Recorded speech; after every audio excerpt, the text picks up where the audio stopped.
मित्रों नमस्कार। Parameter of law के इस चैनल में मैं आपका मित्र रिटायर्ड जज अशोक शर्मा आपका हार्दिक स्वागत करता हूं। आज मैं एक महत्वपूर्ण विषय, आपने प्राय सुना होगा कि किसी व्यक्ति ने किसी किताब की नकल कर ली, गाने की नकल कर ली, नाटक की नकल कर ली। कॉपीराइट एक्ट 1957 क्या है? किसी भी ओनर या ऑथर की बिना परमिशन के किसी चीज को आप कॉपी नहीं कर सकते हैं। ये इससे संबंधित है। इसमें 6 तरह के टाइप्स इसके वर्क्स में बताए गए हैं। जैसे साउंड रिकॉर्डिंग है वो आप नहीं कर सकते हैं।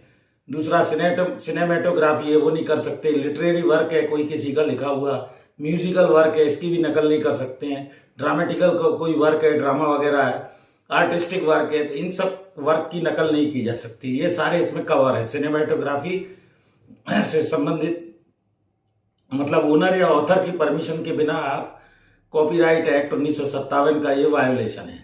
दूसरे, ओनर को अलग अलग राइट्स दिए गए हैं इसके अंदर टू मेक, ये rights to make, to sell, to communicate, पर विदाउट परमिशन भारत में ये सब गैर कानूनी है।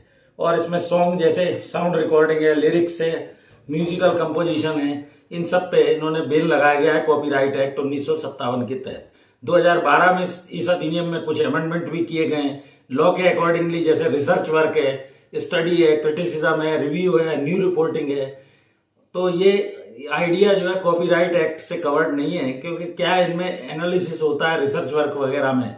कॉपीराइट एक्ट 1957 का जो क्रिएटर है या ऑथर है उसमें उसकी नकल नहीं होना चाहिए। दूसरा, इसमें लिटरेसी, ड्रामेटिक और म्यूजिकल आर्टिस्टिक वर्क भी आते हैं। जैसे कोई गाने की धुन है उसकी आप कॉपी बाजार में करके नहीं बेच सकते हैं। सिनेमेटोग्राफी, कोई फिल्म है, साउंड रिकॉर्डिंग है, वो नहीं बेच सकते। इंटेंशन और मोटिव इस एक्ट का ये साफ साफ है कि इसकी नकल ना हो, दूसरा व्यक्ति, थर्ड पर्सन इसका लाभ ना उठा सके, इस पर्पज से। और आइडिया है, जैसे बुक है, स्क्रिप्ट है, वो चोरी करके बाजार में नहीं बेच सकते हैं। अगर ऐसा करते हैं, क्रिएटर जो भी उसका ओरिजिनल है उसकी वैलिडिटी उसके जीवन काल तक और 60 साल बाद तक बनी रहती है। या तो वो मर गया है तो उसके एल आर्स को भी इसकी वो पूरी लाइफ जो है वो मिलता है, उसका एडवांटेज। थर्ड पर्सन जो है उसका फायदा न उठाए, कॉपीराइट एक्ट के तहत चोरी न करे, म्यूजिक वगैरह की 3 तरह के एक्शन हो सकते हैं उसमें। एडमिनिस्ट्रेटिव रेमेडी भी ली जा सकती है, सिविल में इंजंक्शन वगैरह लिया जा सकता है, क्रिमिनल एक्शन के अंदर 3 साल तक की सजा पनिशमेंट है उसके अंदर, और फाइन भी हो सकता है। एक जगदीश सिंह केयर के मामले में माननीय अरुण मिश्रा जस्टिस साहब ने ये कहा था कि जो प्लेंटिफ है या तो वहां रहता है और या बिजनेस करता है, वो दूसरे के अगेंस्ट केस लगा सकता है।